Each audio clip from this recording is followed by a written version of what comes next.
Cinéfilos, ¿se han dado cuenta de que las películas de zombies o de apocalipsis nunca pasan de moda? Y que de hecho se han ido haciendo más y más relevantes conforme pasa el tiempo. Podríamos hablar horas y horas con nuestra fascinación por resucitar de la muerte o controlar la conciencia humana. Incluso podríamos hacer análisis bien profundos sobre los turbios y muy reales orígenes de la figura del zombie. Pero realmente ese no es el punto de este video y no explica por qué las películas y el género de apocalipsis se ha ido volviendo cada vez más relevante. Cinéfilos, yo soy Becca Salas y el día de hoy nos adentraremos a una de las películas que revolucionó el cine apocalíptico por completo, que sirvió como inspiración directa para la creación de The Last of Us y que además en 2020 cobró una relevancia súper importante cuando todo el mundo estaba encerrado.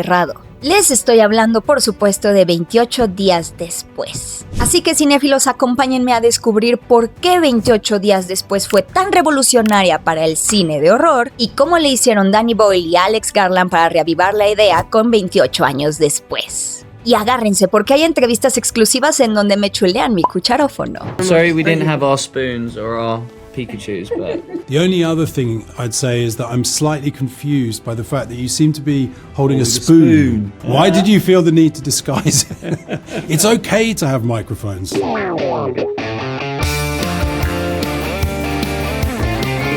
Para entender por qué Danny Boyle y 28 días después fue tan revolucionaria, tenemos que regresar un poquito en el tiempo, específicamente a 1968, cuando el director George A. Romero estrenó La Noche de los Muertos Vivientes. Night of the Living Dead sentó todas las características de las historias modernas de zombies. Seres sin conciencia, imparables, que destruyen todo a su paso. Una figura perfecta para que fuera metáfora de un montón de cosas, del consumismo, del racismo, de sentirnos alienados en una sociedad enorme. A partir del cine de George A. Romero, el zombie se volvió una figura bastante fluida que podía adaptarse a cualquier tipo de género, medio o formato. El zombie podía ser un fuerte enemigo producto de dudosos experimentos, como en Resident Evil. Podía ser también un monstruo bonito pero letal en videojuegos como Plants vs. Zombies. O bien, podía ser una alegoría a las relaciones humanas y cómo nos cuesta cortar lazos o hábitos tóxicos, como pasa en las películas de Shaun of the Dead, Life After Beth o Maggie.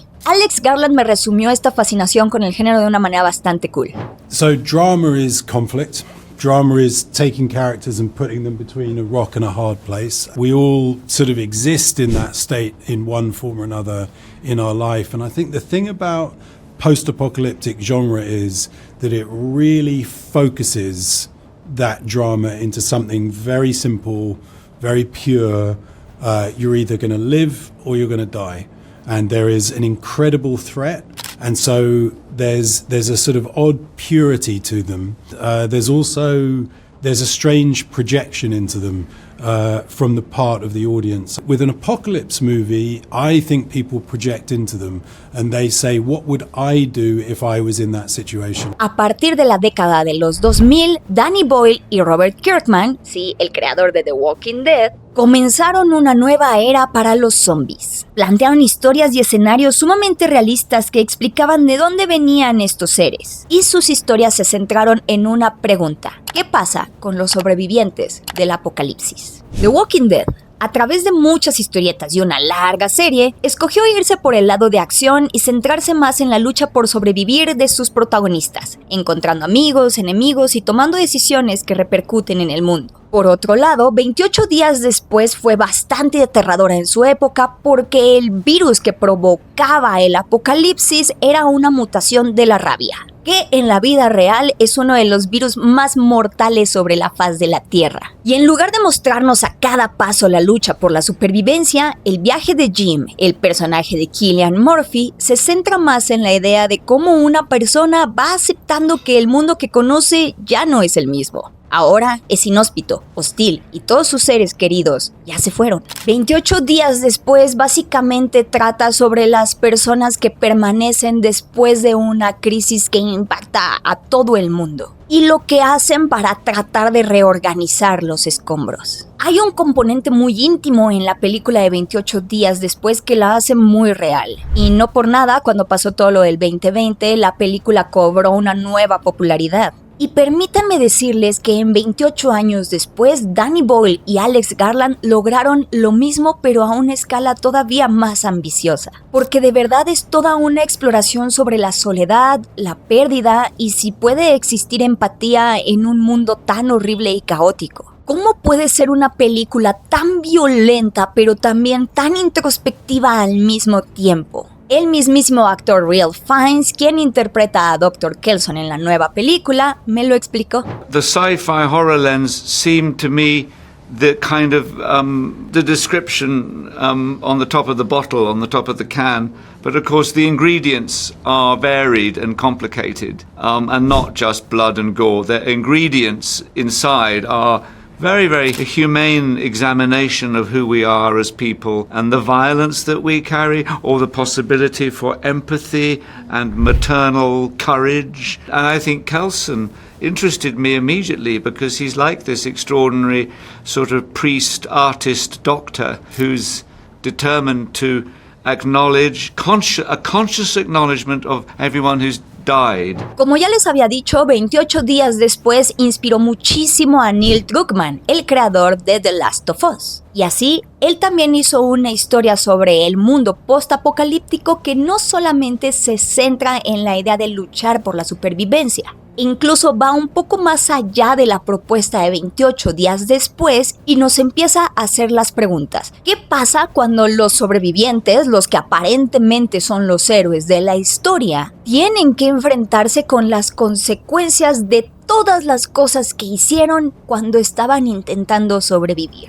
Druckmann hizo una historia muy compleja en donde en realidad no hay héroes. Y se centra muchísimo en que nosotros como espectador, como audiencia, como persona que juega a un videojuego, entienda absolutamente todas las perspectivas que hay detrás de un acto horrible, como asesinar a alguien por venganza. Y parece que de cierta manera Danny Boyle y Alex Garland decidieron también medio inspirarse en lo que construyó The Last of Us, particularmente en la idea de que hay una nueva generación de jóvenes que no conocieron el mundo antes de la crisis, para plantear la pregunta principal de 28 años después. ¿Qué pasa si ya naciste en un mundo post-apocalíptico y esa violencia caótica es lo único que conoces? ¿Todavía hay esperanza para una persona así? Yeah, I think it's so wonderful to be on a horror genre like this with Danny Boyle and Alex Garland, who wrote the script, because it always feels like it centers around a family or there's an intimacy, and it's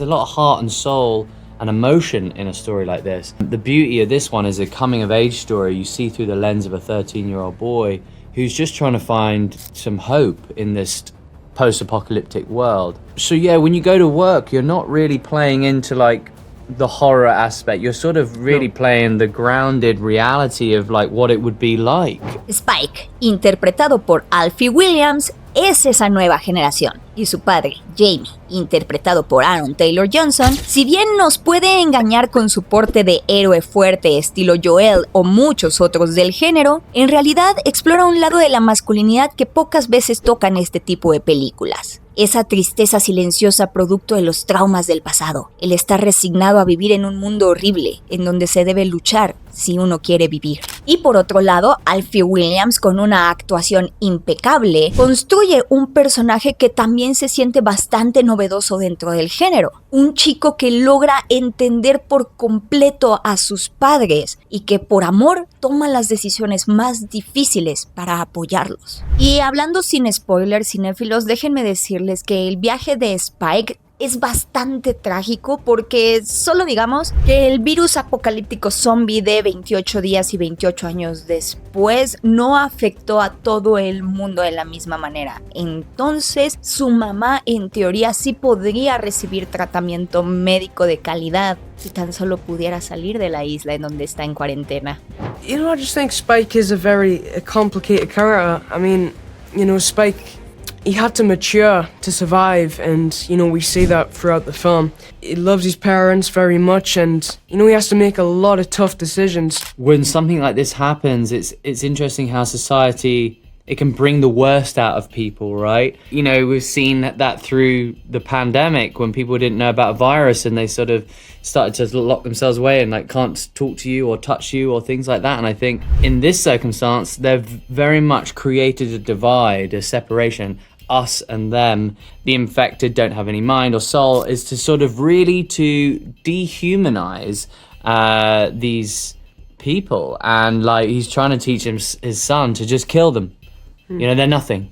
And I think that speaks to this young innocent boy's moral, you know, compass to sort of think, is this what life is? Is this how we're going to live? Or is there more? I think that's the beauty of this new saga, this new trilogy. Spike se rebela contra su padre y contra toda la sociedad, su comunidad, para ayudar a su madre, Isla, interpretada por Jodie Comer. Una mujer que ya está muy enferma y en el contexto de la película, pero también en el contexto del mundo real, puede sentirse como que es una persona incapaz y muchas personas incluso la podrían ver como una carga. Por un lado, es el eslabón más débil de la cadena alimenticia postapocalíptica. Pero entre toda la intensa violencia, gore y sangre que tiene 28 años después, Jodie Comer y su personaje es en realidad el corazón de la película. De hecho, en entrevista, Jodie Comer y yo platicamos un poco sobre el arco de su personaje y cómo lucha incluso contra su propia mente para ayudar a quienes ama y en el camino dignificarse como ser humano.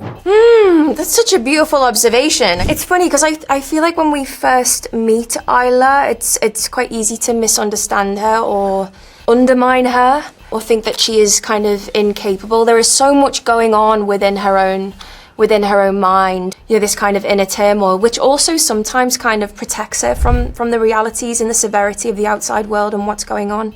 But it was so beautiful to be able to see her reignite with her kind of her true self, you know, her kind of past self through her son. Su historia de verdad redefine la enfermedad y la maternidad y muestra incluso que aún en el fin del mundo hay tiempo para cuidar y proteger a nuestros seres amados y tener empatía con otras personas en crisis. De verdad es muy raro ver a una película que alcance este balance perfecto entre la violencia del género postapocalíptico y una exploración tan filosófica y tan íntima de sus personajes. Pero según me contó Danny Boyle, la clave estuvo en escoger bien a sus protagonistas. It's really down to getting the actors, is the honest truth of it. Because I can see in your question that the balance could be quite problematic. You can generate horror, like in the first half of the film does, but how do you get to a place of,